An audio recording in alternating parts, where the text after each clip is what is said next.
So at the end of your last fight, you held the Bible aloft. That was, I mean, the fight was amazing. The statement that you made after the fight was every bit as amazing. Tell us what you said and why you said it. Well, I held up the Bible and I yelled freedom. And the reason I did that is because nothing has set me free like Jesus Christ. And I know that sounds like a contradiction to people who do not worship Jesus Christ, because you look at Christianity and you say, okay, well, now these people, these Christians, they have to live by rules. And you would think that the rules make you enslaved. But let me tell you the truth. Your sin is what you are a slave to. Your sin will enslave you. And only Jesus Christ, focusing on something much more important than yourself, will set you free from that sin. And of course, Jesus has a list of rules that you need to live by. But those rules lead to your prosperity. They will give you the freedom if you live by those rules. And so I wanted to let people know that Christianity has set me free. How did you come to this? Like, what was the moment when you realized that was true? Well, I basically instantly realized it when I became a Christian. Now, when I decided I was going to hold up the Bible, that was because I took a really bad loss, and I was deep in prayer, and I was telling God, I said to God, I trust you. I don't know why I just took that loss. I don't know why. And it was a miserable loss. I looked pathetic out there. I just didn't fight good. I was sick, didn't fight good. Anyways, I'll get to redeem myself. But the point is I talked to God and I said, God, how can I show these people off of a loss that I trust you more? And God said, you could hold up the Bible. That would let them know. Yes, and you followed the order. I did, brother, and I watched a lot of Braveheart, so I had to yell freedom. How do you, is prayer part of your training? Prayer's a huge part of the training. Tucker, I've been praying all night that I don't come on here and say anything stupid. I've been praying all morning I don't come on here and say anything stupid. I've been praying since I sat down in this chair, brother, that I have wisdom, discernment, patience, truth, and love. You know, I pray that is what comes out of me, that people see the Holy Spirit and the Lord shining through me. I've been praying since I sat down in this chair. You were a great advertisement for the faith. Wisdom, discernment, patience, and love. It's hard to think of 4 things we should aspire to more than those. And you feel like you've been given them? I feel like God is definitely helping guide me. And there's just no other explanation for how I get in this chair in the first place other than giving my life to Christ. After I gave my life to Christ, these opportunities started presenting themselves.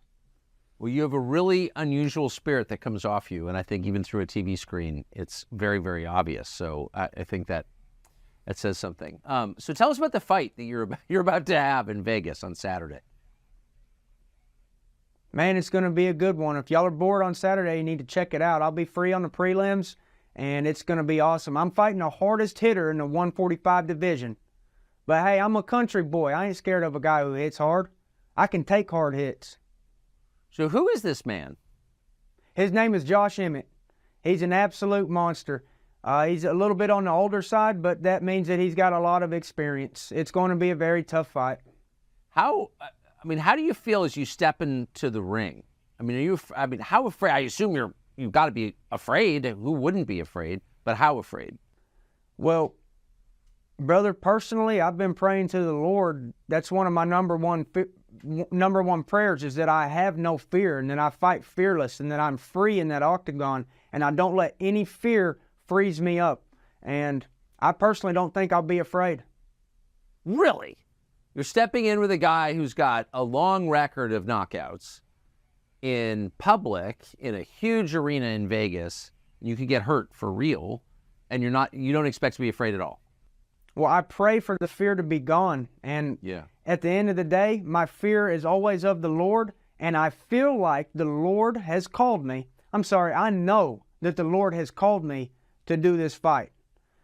I need it. My family needs it. And I'm not going to let my selfish fear, my selfish, weak fear, rob my family of their freedom. I will fight for my freedom, and I will have no fear. I will go forward, and I don't care who the opponent is. When you, because I know you, and I know that you're not just putting on some persona for TV, that you're like this in person completely. You're the same on camera as you are off. That's my read anyway. So I know that you talk like this in the gym when you're practicing and with, your fellow fighters outside the octagon. How do they respond? Well, everybody's a little bit different, but when I'm in the gym with fighters, and really anybody in the gym, because actually when you go to MMA gym, there's more non-fighters than there are fighters. And my goal going into an MMA gym is always to make these people not realize that I'm a fighter. I don't want them to even think that guy's a fighter. I want to behave so friendly to these people and so loving to these people that they imagine, how could that guy go into a cage and hurt somebody? That's what I really like to do when I'm at gyms. And I've very rarely had any problems in the gym. And all the problems that I've had in the gyms, I think are the other people's fault. I believe you. So I'm not going to ask you to predict whether you're going to win or lose. We'll be watching, obviously. But I have just a really small question. I've just always been interested. So this fight's coming up in just a few days. What are you eating?